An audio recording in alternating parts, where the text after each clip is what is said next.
Hello students, how are you all doing? We are back again on your favorite learning platform, Learn Forward by Vidya. Today we are going to study chapter number 13, that is the early states. So let's get started. Read the passage below and answer the questions that follow. The Janpaths were the highest political units of ancient India. They were usually monarchical, though some followed the form of republican, and succession was hereditary. The head of a kingdom, Janpath, was followed by a Rajan or a king, a chief Purohita, a priest, and a Senani or a commander assisted the king to run the administration. So this is how people used to work earlier. What were the Janpaths and what political system did they typically follow in ancient India? Janpaths were the highest political unit in ancient India, and the political system followed major was monarchical, and there was some which was republicanism as well. Identify the key roles in the administration of Janpath. Mention the types of the head of the kingdom, the priest, and the commander. The head of the kingdom was king or Rajan. The head of the chief priest was the priest, or he was also known as Purohita, and the commander was known as Senani. Right? They used to run the administration. Describe the usual method of succession in the Janpath. It was majorly what monarchical. एक राजा उसके आगे ना बच्चे करते हैं, and the succession was hereditary. And whether all of them followed the monarchical system, most of them, but some were also followed the republic method. Now let's study about it. By about 6th century BCE, the Aryans had spread throughout the northern India. They no longer lived as tribals and villages all down. They now formed themselves into kingdoms and republics. तो पहले वो जैसे nomadic life थी वो बंद हो गई, अब वो आराम से किंगडम्स में रहने शुरू हो गए. The history of India from about 600 BC is well recorded. तो कैसे पता चलता है कि हमारे पास कोई रिकॉर्ड है, क्योंकि जैन और बुद्धिस्ट टेक्स्ट अवेलेबल है हमारे पास. उसके अलावा जो पुरानास हैं, ब्राह्मण्स हैं और आर्यन एथर्स हैं, ये भी यूजफुल इन्फॉर्मेशन देते हैं उस टाइम की हिस्ट्री के बारे में. एंड उसके अलावा कुछ एक्सकवेशन है. तो अगर हमें पता है कि हम उस टाइम के पीरियड के बारे में कैसे पता लगा रहे हैं, we have rich Buddhist texts, we have the excavations which gives us insight about that period. Now let's understand what is Janpath to Mahajanpath. Meaning of Janpath and Mahajanpath. Janpath basically it refers to a state or territorial unit formed of several janas. Several villages made a jana. तो बहुत सारे village को मिला के क्या बनाते हैं? Jana. Several Janpaths combined together and constitute a Mahajanpath. So by about 600 BC, the Ganga plains were cleared of the thick cloud of forest. तो गंगा को इन्होंने क्लियर किया, फॉरेस्ट हटाए, आयरन में लोगों ने सेटल हो गए. हर एक सेटलमेंट के अंदर ना बहुत सारी अलग अलग ट्राइब्स होती, तो इन ट्राइब्स को अगर जो स्मॉल स्टेट होते थे उनको ये जनपद कहते थे. द नेम ऑफ दिस जनपद अगर हम बात करें, गंधारा जो आज के मॉडर्न अफगानिस्तान है, राइट, और कुरु, पंचाला and विदेहा. With the passage of time, some Janpaths conquered the neighboring territories and the Mahajanpaths were formed. So Janpath to Mahajanpath बन गए. The Buddhist and the Jain literatures show that around 600 BC, the whole of northern kingdom was divided into 16 kingdoms. तो अगर हम देखें इनके बारे में पढ़ें तो इनका कंप्लीट जो पूरा ना किंगडम था वो 16 किंगडम में डिवाइड हो गया. इनको ये 16 महाजनपद भी कहते थे. लेट्स अंडरस्टैंड बात. एक अंगा भागलपुर इन बिहार, मगधा जो कि आज पटना गया है, काशी, बनारस और Varanasi, Kosala, Ayodhya, Saket, north Bihar, Malla, Gorakhpur district, Chedi between Yamuna and Narmada river, Vatsa which is Allahabad, Purva which is Thanesar, Delhi and Meerut district, Panchala which is Bareilly and Badaun, Matsya which is Jaipur, Surasena which is Mathura, Asmaka which is on the river Godavari, Avanti which is Malwa plateau, Gandhara which is Peshawar and Taxila district, and Cambodia which is southwest of Kashmir. Republic and monarchy. Two types of political systems prevail in Mahajanpath. इनके अंदर दो तरह के politics हमने पहले भी पढ़ा कि कुछ मोनार्कीज होते थे, कुछ रिपब्लिक होते थे. मोनार्की में क्या होता था, ये जो महाजनपद होते थे इनको राज करते थे किंग्स, और उसको राजन कहा जाता था. They had their own capital also. इनका अपना कैपिटल भी होता था. राजगृह, कौशाम्बी, मथुरा, काशी, ये जो कैपिटल थे जो महाजनपद थे और ये मोनार्कीज होते थे. रिपब्लिक्स में क्या होता था, यहाँ जैसे अब हम अपना राजा चुनते, अपना लीडर चुनते हैं, तो there were some republics also. They did not have hereditary king. यहाँ पे hereditary kings थे, यहाँ पे नहीं थे. Here the rulers were chosen by the people of the kingdom, like the two government today. These kingdoms were known as Ganga Sanghar and Gana Sanghar, and some of these were Vidya of Mithila, the Sakyas of Kapilvastu and Malas of Pava. Right. So let's come to what kind of life were they living there. Caste system की बात करें, उस time में caste system बहुत ज़्यादा prevalent था, तो caste system बहुत ज़्यादा एग्जिस्ट हो गया था, तो उन लोगों ने इंटर कास्ट मैरिज बैन कर दी थी, और आपने कास्ट से दूसरे कास्ट में आप चेंज नहीं कर सकते। एजुकेशन बहुत सेटिस्फैक्ट्री होता था, क्योंकि गुरुकुल सिस्टम होता था। गुरुकुल में क्या होता है, स्टूडेंट का बहुत स्ट्रॉन्ग रिलेशन होता था अपने टीचर के साथ। उसके अलावा वो लोग क्या पढ़ते थे, वीविंग, डाइंग, कारपेंटिंग, तो स्किल्स भी सीखते थे। तक्षशिला, काशी और उज्जैन जो है वो मेजर सेंटर बन गए एजुकेशन के। यहाँ पे बेसिकली क्या सिखाया जाता था, simple living and high thinking were the mottos of education. The children were not given a lot of grandeur reception over there. No, they had a very simple living and high thinking, and there are many schools in India which still work on the same methodology. Now, if we talk of the word sanskar, where has this word come from? The sanskar is said to be helpful for achieving spiritual nourishment, peace of mind, and ultimately achieving more. Sanskar gave a spiritual touch to the important events at different stages of Hindu life, from the pre-birth to the post-death. अगर हम संस्कार की बात करें, तो it was very famous over that time. अगर हम बात करें उपनयन की, the word upanayana means bringing near. The child is brought near the guru. The sanskar is the second birth of the child. A spiritual birth, it was performed during 6 to 9 years of age. So this was a ritual that was performed at that point of time. Language और literature की बातें, वहाँ पर बुद्ध और Jain literature बड़ा famous था। उसके अलावा some of the social epics were written in this age. Panini wrote his famous Sanskrit grammar Ashtadhyayi, और इसमें the contact between the Aryans and the natives led to rise of vernacular called Prakrit. बहुत सारे ना, one of the Prakrit was Pali, and the Buddhist and the Jains wrote their literature in Prakrit language, right. Then position women, इस time पे जो women की position थी वो decline हो गई, बिकॉज उसमें सती सिस्टम बहुत प्रेवलेंट था, चाइल्ड मैरिज प्रेवलेंट था, पॉलीगैमी प्रेवलेंट था, विडोज को रीमैरिज के लिए अलाउ नहीं करते थे, और एक जगह थी नॉर्थ वेस्ट ऑफ इंडिया जहाँ पे गर्ल्स को बेचा भी जाता था, right. Then during this period there were 4 ashrams, right? The 4 ashrams, the life of the members of the upper caste were divided into 4 stages, 4 ashrams. Upper caste के लोगों को 4 आश्रम में उनकी लाइफ को डिवाइड करा हुआ था। पहला था ब्रह्मचार्य, जो आपकी ना up to the age of 25 years. इस पीरियड में एक जो बच्चा होता था, वो अपने गुरु के साथ रहता था, वहाँ उसको एजुकेशन मिलती थी, स्ट्रिक्ट डिसिप्लिन में अपनी लाइफ जीता था। ग्रेस सिस्टम में वो 25 टू 50 ईयर्स का होता था। Man was to marry and become a householder, तो इस टाइम में उसकी शादी होती थी और अपने घर की देखभाल करता था। फिर वानप्रस्थ में 50 टू 75 ईयर्स हो गए, जो अपनी वर्ल्डली लाइफ से ना रिटायर कर जाता था और मेडिटेशन में डिवोट कर देता था अपने आप को। Then was sannyasa, which was after the age of 25, he was to live a life of an ascetic, wandering through the villages and living वहाँ, तो वो एक भिक्षु की तरह अपनी लाइफ करता। Here, let's come to the economic condition. If we talk of economic condition, जैसे हमने बात की, from the hunter gatherers and leading them nomadic life, their life was settled because of agriculture. Agriculture उनका main occupation होता था। यहाँ पे जो स्टेपल फूड होता था वो राइस होता था, बहुत प्लेंटी में उगाया जाता था। उसके अलावा cotton, sugarcane, vegetable, flowers भी कल्टीवेट करते थे।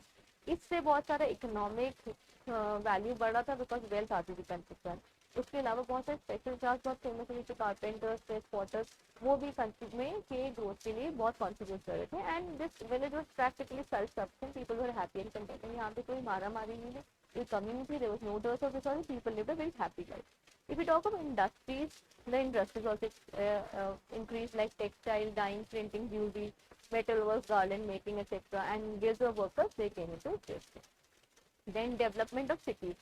The merchants mostly जो merchants होते थे वो cities में रहते थे। कौशाम्बी जो है, जो कि इलाहाबाद के पास है, अयोध्या, काशी, मथुरा, कपिलावस्तु जो कि नेपाल में है, मिथिला जो नॉर्थ बिहार है, वैशाली, राजगृह, चंपा जो भागलपुर में है, Srivastava, Ujjain, Takshila, they are, which is now in Pakistan, were the great cities of the world. So कौन-कौन सी cities ज़्यादा important है? So we have to just remember that. Then trade, दोनों तरीके से ट्रेड होता था। इनलैंड ट्रेड भी होता था, फॉरेन ट्रेड भी होता था। Besides the land route, the inland trade was carried through great rivers. इसमें इंडस रिवर होता था, गंगा रिवर से ट्रेडिंग बहुत इजी होता था। So we used to have trade journey up to Babylon, Burma, जो सियाम, जो कि आज के मॉडर्न थाईलैंड है, सिलोन जो कि श्रीलंका है। तो चीप आर्टिकल जो ट्रेड में चला जाता था वो था सिल्क, मसलिन, परफ्यूम, चाइनीज, जूसी, एक्सेट्रा, ब्रोड, सुपारन का एंड तमरालिपति, वो जो कि तमिलनाडु है वेस्ट बंगाल में, वो चीप ट्रेड। तो partnership was known in trade off. Currency की बात करें तो इनका ना करेंसी बहुत एक स्टैंडर्ड यूनिट था। The standard unit value was the karshapana, copper coin था, जो कि 160 which has 146 grain So money was hoarded either in the house or buried in the jars under the ground. तो पैसे को संभाल के नहीं रखते थे कि चोरी ना. Then let's talk of the religion. तो वैदिक religion था आर्यन का, उसको कहते थे Brahmanism. It was called so because ब्राह्मण जो थे ना वो dominate करते सोसाइटी को and they shaped the religion in their own way. In course of time जो ब्राह्मणिज्म था वो complicated हो गया. क्यों कॉम्प्लिकेट हो गया? क्योंकि वहाँ के जो रिचुअल थे वो राइट थे, जो वो रिचुअल परफॉर्म करते थे वो बड़े मुश्किल थे, बहुत टफ थे, वो बहुत कॉस्टली थे, लोग उसको अफोर्ड नहीं कर पा रहे थे. The number of rights and ritual increase. ब्राह्मण परफॉर्म कॉस्टली सेरेमनीज, सैक्रिफाइसेस, बहुत सारे सैक्रिफाइसेस भी करते थे. और दूसरी बात जो हिम्स थे ना वेदास के और उपनिषद के, लोगों को समझ नहीं आ पाए, वो टफ लैंग्वेज में लिखे हुए थे तो लोगों को समझ नहीं आते. तो 6th century reaching, the common people began to look for simple religion which would be free from supremacy of Brahman. तो फिर लोगों ने सोचा कि ऐसा रिलीजन होना चाहिए जो इतना कॉम्प्लिकेटेड ना हो, जितना टफ ना हो समझने में, जिसमें इतना पैसा ना खर्चो, तो एक better religion. Then let's talk about Magadha. Magadha एक 16 महाजनपद में से एक महाजनपद है और region in ancient India. Magadha basically emerge as a most powerful. तो मगधा जो था वो मगधा एक मोस्ट पावरफुल महाजनपद था. It is here right, most powerful mahajanapada. The core of the kingdom was the area of Bihar. तो बेसिकली इसमें कौन कौन सा आता था? बिहार आता था. फर्स्ट चैप्टर वाज राजबिहार, then Pataliputra. Magadha expanded to almost Bihar, Bengal. जब लिच्छवी और अंगा कॉन्स्टिट्यूट कर लिया तो उन्होंने ईस्टर्न उत्तर प्रदेश ले गए. मगधा में कौन कौन से एरिया आते थे? बिहार, बंगाल और eastern UP. The ancient kingdom of Magda is mentioned in the Ramayana, Mahabharata and Puranas. It is heavily mentioned in Buddhist and Jain texts. The earliest reference to Magda people occurs in Atharvaved, where they found that it was listed with the Angas, Gandharis and Muchavas. Now, two of the India's major religion जो है वो मगधा में ही start हुए थे. Two of the India's greatest empires, the Maurya Empire, Gupta Empire भी मगधा में start हुआ था, which we are going to study in detail in the forthcoming chapter. These empires saw advancements in Indian science, mathematics, astronomy, religion and philosophy, and it is considered as Indian golden age. तो इसको golden age भी consider किया जाता था. Then the Magda kingdom included republican communities such as the community of Rajkumara, villages had their own assemblies under the local chief for Brahma, and their administration were divided into executive, judicial and military functions. तो अब इसमें further division भी हो गया. We have studied about Magda, which covered Bihar, West Bengal and Eastern India. Now let's come to Vajji. Vajji और Vidya जो था वो principal महाजनपद था ancient India का. The Vajjiyans or the Vajjis included 8 to 9 confederated clans of whom the Lichvis, the Vidhans, then Lichikas were part, but the Vajjis were the most important. Mithila जो है वो जो कैपिटल होता था विदेह का, तो मिथिला कैपिटल होता था विदेह का and became the predominant center of political and cultural activities in northern India. It was in the line of the King Janak that Vidya came into prominence. So King Janak के time में विद्या बहुत limelight में आया. जो last king था ना विद्या का, उसका नाम था Kalra, who is said to have perished along with his kingdom on the account of assault on a Brahmin maiden. तो इसका कारण क्या था? That he assaulted a Brahmin maiden and it doomed the empire. On the ruins of his kingdom arose the republicans of Lithabis and Vidya and 7 other separate ones. The Lithabis were a very independent people. The mother of Mahavira was the Lithabis princess. Vishali was the capital of Lithabis and political headquarter of powerful Vidya and conspiracy. अगर हम विशाली की बात करें, विशाली बहुत important है. इससे पहली बार यहाँ पे महावीरा का बर्थ हुआ था. बुद्धा जो इसमें कई बार गए हैं. उसके अलावा हम बात करें तो विशाली जो इम्पोर्टेंट है कैपिटल है लिच्छावी का और पॉलिटिकल हेडक्वार्टर है ऑफ विद्या एंड कॉन्फिडेंस. देन विशाली जो थी, it was located 25 miles north to river Ganga and 38 miles from Rajya and was a very prosperous town. The second Buddhist council was held in Visali. The Lichvis were followers of Buddha. Buddha is said to have visited then on many occasions. They were closely related to marriage to all the Mangas and the one branch of Lithavis United ruled until Nepal, until the start of the Middle Ages. The Lithavis are represented as the Kshatriyas. Vishali, the headquarter of powerful Vajji Republic and the capital of Lithavis, was defeated by Ajatashatru or of Magda. तो हम अगर हम बात करें तो ये सब आपको याद करना पड़ेगा. Now let's come to the question answers. Very easy to remember. Let's just check what we have studied. Are we able to get it or not?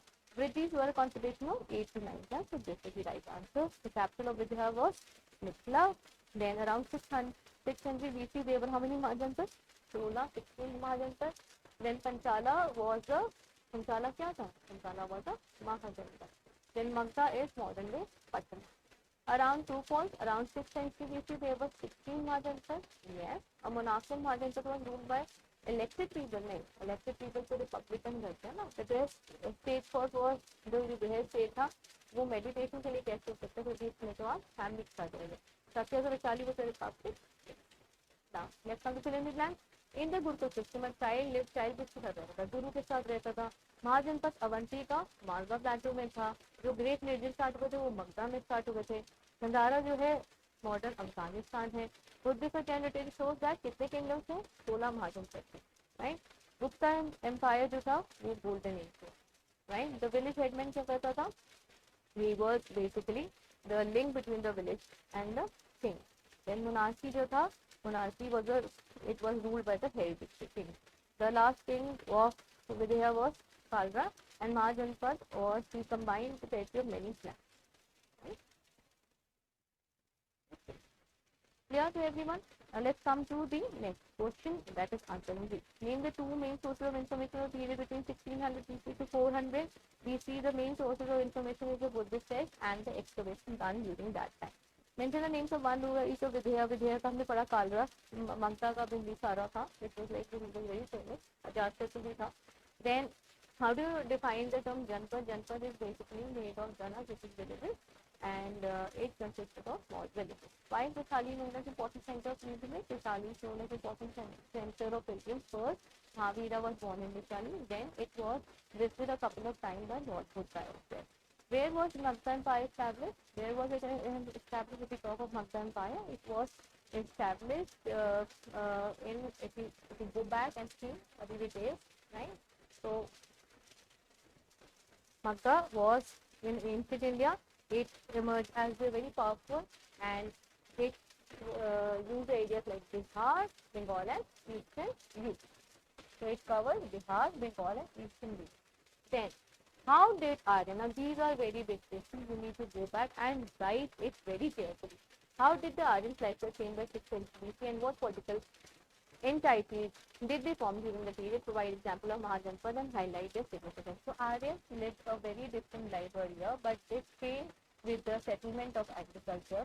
So they the Puranas and the Buddhist text and the excavation talks about the settled life they lived, because they started using the terms like Janpad, which was a state or a territory having several janas, and all these Janpads they combined to make Mahajanpad, and in total they had 16 Mahajanpads. So if we talk of their life, they lived a very settled life. We also mentioned the name of some of the Janpads mentioned here. There are total 16 Janpads. You can mention any three concepts. Then the next question is, you have to mention the social condition of ancient India. How it was the caste system. We talk of the caste system. The caste system developed very rigorously during that time. No intercaste marriage was allowed. Nobody was allowed to change the caste. Position of women had deteriorated during that time because sati system. We talk of polygamy started happening.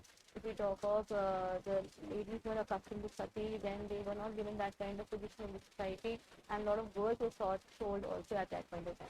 Four ashram, if we talk of four ashram, they were the four ashram which we studied. This was basically related to all the people who were from the Brahman category. So there were four ashram which were actually followed by people very nicely. And these four ashrams were the Brahmacharya. It consists of people who were like 25 years, up to 25 years of age. They were basically the ones who were sent to Gurukul system, and they used to spend their time with Guru, and they led a very disciplined life. And then we talk of Grihastha time. It was from 25 to 50 years of age. In this, people, a man used to marry and become a householder. And then was the Vanaprastha, wherein it was from 50 to 25 years of age, where the person used to retire himself and used to spend his time in meditation, while the sannyasa was the age of 75, from 60 to 70, after the age of 75, and the people left everything, all the worldly desires, and led a life of an ascetic, right? Then they were also asking about the next question, which was about the agriculture. Let's study that. So हमने पढ़ लिया इसमें. We studied about the caste system, position movement, four ashram, touched upon the state of education notable, literally contribution during this era. अगर हम बात करें कि इस टाइम पर क्या contribution थी एग्रीकल्चर में, क्या था एग्रीकल्चर की बात करें, agriculture was the main occupation. Rice was the staple food. Along with rice, they had grown cotton, sugar. They used to cultivate sugarcane, vegetables also, and there were people who were carpenters, smiths, potters also, and this was a self-sufficient village wherein people were very happy and content. Other major things were the industries. यहाँ पे बहुत सारी industries like textile industry, dye industry, printing, tubing, etc. They developed a lot of cities. Trade flourished like anything, and they were using a currency in which the major was the unit of value was Karshapana copper coin, which was about 146 rand. 146 grain. And as per the religion is concerned, they were not very happy with the religion because the religion they followed was actually using a very difficult language, which is very difficult to interpret. Not only this, but they also were using very costly dialects and rituals, which is very difficult for a common man to approach. So they were looking for a better way. Right? So we have done. Now, let's come to the economic aspects of ancient India on agriculture, industries, and trade, the major cities, trade use and currency use, and it will explain the religious evolution from Vedic religion to Brahmanism and the subsequent quest for a simpler religion. That we have covered economic aspects of India. Agriculture was the main trade because agriculture maintained sufficient self-sufficient. They were not dependent on anything. They used to grow a lot of crops, and then there were a lot of industries we developed. The major cities, we have talked of the major cities as I've said, I retouch it again. So what all needs to be included in the last answer? Let's retouch it. So if we talk of the last answer, we have to mention about the agriculture. That agriculture was a major occupation. Rice was a staple food. They also grew plants like crops like cotton, sugarcane, vegetables, and flowers. And they had a lot of craftsmen available, potters available, and it was a self-sufficient. If we talk of industry, we had a lot of industry like textile, dyeing, printing, tubing, metals, garment, etc. If we talk of the cities, there were many new cities that were very costly, which was Almere, Allahabad, Ayodhya, Kashi, Mathura, Kaplavastu, Mithila, Vaishali, Champa. All these, were the cities that were developed. If we talk of trade, both inland and out, that inland and foreign trade was done because there was a lot of river, and it was done through Indus and Ganga, and these were the trade routes which they followed. When we talk of currency, we talk of the currency which is Karshapana. It was about 146 rounds. As they wanted, the Vedic religion was Brahmanism because the Brahmins say they used to dominate the major religion, but the rituals were very complicated, they were very expensive, and the hymns of the Vedas and philosophy of the Upanishads would not be understood by the masses, so they wanted to convert from Brahmanism to a religion which was easy to. So this is the covered in this. So this was all about the chapter. I hope you enjoyed the learning. Happy